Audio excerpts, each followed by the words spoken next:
એમનો પરિવાર જે પ્રેમે અને જે ભાવે સેવા પૂજા અને સામયું કરતા હતા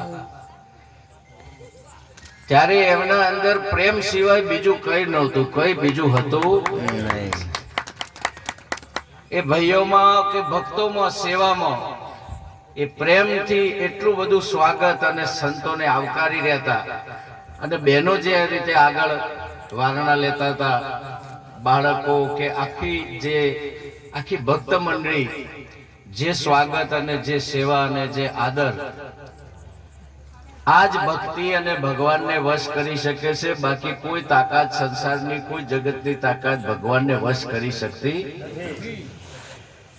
અને ખબર નહીં તમારા પ્રેમમાં એવું બળ હશે કે આજે મોટા મોટા મહાપુરુષો એ પ્રેમને વશ થયા નહીં. આજે કેટલે દૂર સુધી, આજે લગભગ 200-250 કિલોમીટર હોવા છતાંય અહીં આવીને પણ થાક ના લાગે, કેમ કે એ પ્રેમ અને સેવામાં એટલું તાકાત છે કે આટલે બધે દૂર આવીને પણ પ્રેમ વધતો જાય છે સાહેબ, કોઈ આળસ આવતી નથી. અને આ પ્રેમનું ઝરણું એ કોઈ વિરલાને પ્રગટ થાય છે અને એ ઝરણાના દાતા સદગુરુ સંત હોય છે. જે સદગુરુ સંત જેના ઉપર દ્રષ્ટિ પડે, જેને સદગુરુ સંતનો સ્પર્શ થાય છે એનું અહંકાર ઓગળી કાઢે છે અને જેનું અભિમાન ઓગળી જાય છે ને એ પછી ભક્તિને આવા મંડપ રોપાઈ અને સેવાનો લાભ લઈ શકે છે. બાકી કોઈ અભિમાનીનું કામ નથી. કોઈ ધનવાન ના કરી શકે, કોઈ પદ વાળો ના કરી શકે, કોઈ પ્રતિષ્ઠા વાળો નથી કરી શકતો. પણ સાહેબ તમે જો કે જેનામાં આ પ્રેમ પ્રગટ થયો છે એ જ આવો મહિમા અને સેવાનો લાભ લઈ શકે છે. મનુષ્ય જન્મ અનમોલ, મનુષ્ય જન્મ મળ્યા પછી ઉત્તમમાં ઉત્તમ કાર્ય એટલે પરમાત્માનું ભક્તિ કરી લેવી, પરમાત્માનું ઓળખ કરી લેવી. હવે વારંવાર અમે તો બાપુ સાથે બેઠા હતા ત્યારે વારંવાર એવું થતું કે ખબર નહીં કેટલા જન્મોનું પુણ્ય તમારું પ્રગટ થયું છે, કેટલા જન્મોનું પુણ્ય કે તમારે આવા સંતનો ભેટો થયો. સાહેબ આ વસ્તુ યોગ અતિ ઉત્તમ દુર્લભ છે. આ યોગ નહીં મેળ પડતો ને બોલો આટલે દૂર તમારા સુધી મહાપુરુષોનો આશીર્વાદ પહોંચી. વાહ વાહ બાપુ, કોઈક જન્મનું તો કઈક પુણ્ય હશે કે આજે તમારા જીવનમાં અને આ જ્ઞાન, આ આશીર્વાદ જે ક્રાંતિ કરે છે ને એ આખા સમાજનું ઉત્થાન કરે છે. આ ભક્તિ એટલે ગાવું બજાવું નથી, પણ આ સંતોને જે ભક્તિ શીખવાડી છે એ ભક્તિની અંદર એટલી બધી સેવા આવી જાય, એની અંદર શિક્ષણ આવે, પરિવારની એકતા આવે, જીવન આખું ધન્ય થઈ જાય. ભાઈ તમે હિલચાલ ના કરતા ભાઈ, અંદર અંદર અવાજ ના. આ ભક્તિની અંદર એવું બળ છે, આ ભક્તિની અંદર, આ જ્ઞાનની અંદર એવું શક્તિ છે કે દરેક, કેમ કે માણસ જ્યારે વર્તમાન કરે અને વર્તમાન કરીને જ્યારે વંદન કરે અને વંદન કરીને વશ કરે ને તો આખો સંસાર, આખું જગત વશ થાય. બાકી અભિમાન કરીને કરવા જાવ તો કશું હાથમાં આવતું નથી. રાવણ જેવા, કંસ જેવા સાહેબ આખા જગત ને જીતવા વાળા, દેવોને વશ કરવા વાળા પણ ખાલી હાથે જ્યાં કશું કઈ કમાઈ ના ગયા. એમનું નામ પણ કોઈ લેતું નથી. કોઈ લે છે? કોઈ એમનું નામે પાડતું નથી. કેમ કે એ લજવાઈને ગયા છે, એ શોભા વધારીને ગયા.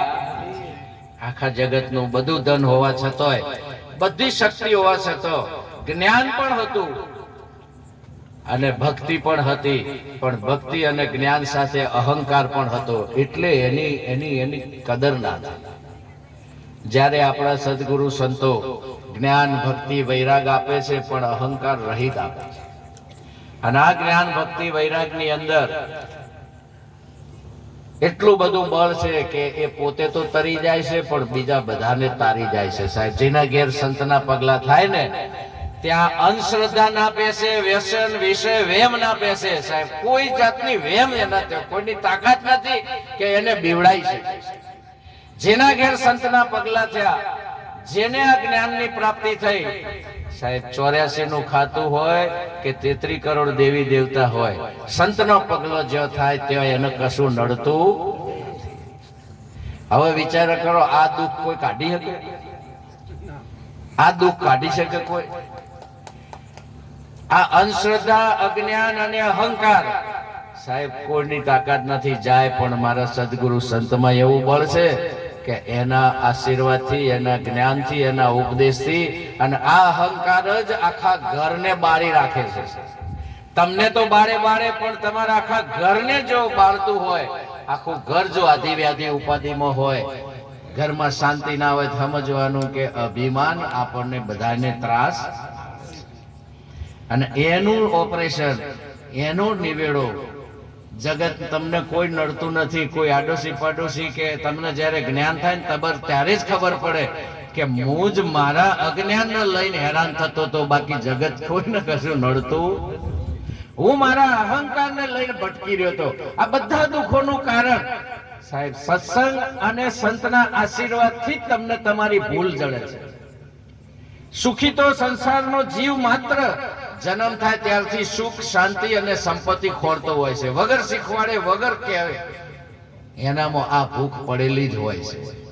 સુખ ખોરતો હોય છે, શાંતિ ખોરતો હોય, સુખ ખોરતો હોય અને આનંદ ખોરતો હોય, અને એના માટે બધું જ ભેગું કરે, પણ શાંતિ મળતી નથી, આનંદ નથી મળતો. અને મહાપુરુષો પૂછે છે, જીવ માત્ર સુખ, શાંતિ અને આનંદ જ કેમ ખોળે છે? વિચાર કર્યો? કોઈને વગર શીખવાડે, વગર ભણાય જીવ માત્ર નું આકર્ષણ કેવું છે? શાંતિમાં, આનંદ અને સુખી થવા જ માંગતો હોય. કેમ કે એનું સ્વરૂપ છે. એ પોતાના સ્વરૂપમાં જ રાજી થઈ શકે. એનો જ અંશ છે, એટલે એ જ પોતાના સ્વરૂપને જ પ્રાપ્ત કર્યા વગર શાંતિ થતી. એ પોતે સચ્ચિદાનંદ સ્વરૂપનું છે, એટલે એના જ પ્રતિપાદ કરે, એની જ આશ રાખે. જેમાંથી છૂટું પડ્યું હોય ને એને જ એ ચાહે છે. એટલે તમે જુઓ, વગર શીખવાડે કોઈને બી જુઓ તો એમ જ આપણે મારે શાંતિ જોઈએ છે, મારે સુખ જોઈએ, મારે આનંદ જોઈએ. અને એટલે કીધું સચ્ચિદાનંદ રૂપાય વિશ્વોત્પત્યાદિ હેતવે તાપત્રય વિનાશાય શ્રી કૃષ્ણાય વયમ નમઃ. શું કહે છે કે જે સતચિત ને આનંદનું સ્વરૂપ છે, જે આખા વિશ્વની ઉત્પત્તિનું મૂળ છે, એ તમારાથી જુદું નથી. એને તમારી એકતામાં જરાય ભેદ નથી. અને આ જે ત્રિવિધિના તાપને માંથી મુક્ત કરવા વાળું પણ એ જ છે. અને એની જે વચ્ચે ભ્રાંતિ છે, એની ભ્રાંતિમાંથી છોડાવે છે સદગુરુ. અને પછી એવું થાય કે મારે શાંતિ કે આનંદ ખોળવાની જરૂર નથી. હું જ આનંદ સ્વરૂપ છું કે છે, હું જ શાંતિનું સ્વરૂપ છું. મારા મન પરમાત્મામાં જરાય ભેદ નથી. એનો વેદ કે છે અયમ આત્મા બ્રહ્મ, હું જ એ સ્વરૂપ છું. પણ વિચાર કરો, આટલી ગોઠ ખોલવા માટે તમે હાથે ખોલવા જો, હાથે ખોળવા જો તો કદી કોઈ દાડો તમારી ઉપાધિઓ વધતી જાય. જેમ જેમ જીવ છૂટવા ઉધમ કરે તેમ બંબણો બંધાય. આપ બળે છૂટે નહીં, છોડાવે સદગુરુ. તમે જો જીવ માત્ર ઘણા બધા અનુષ્ઠાન, અષ્ટાંગ યોગ, પ્રાણાયામ, ધ્યાન, ધારણા વન ફરી રહ્યા છે. કેટલા બધા મુંડન કરાઈ રહ્યા છે, કોઈ જટા વધારી રહ્યા છે, કોઈ કપડો કાઢીને ફરે છે. કેટલી બધી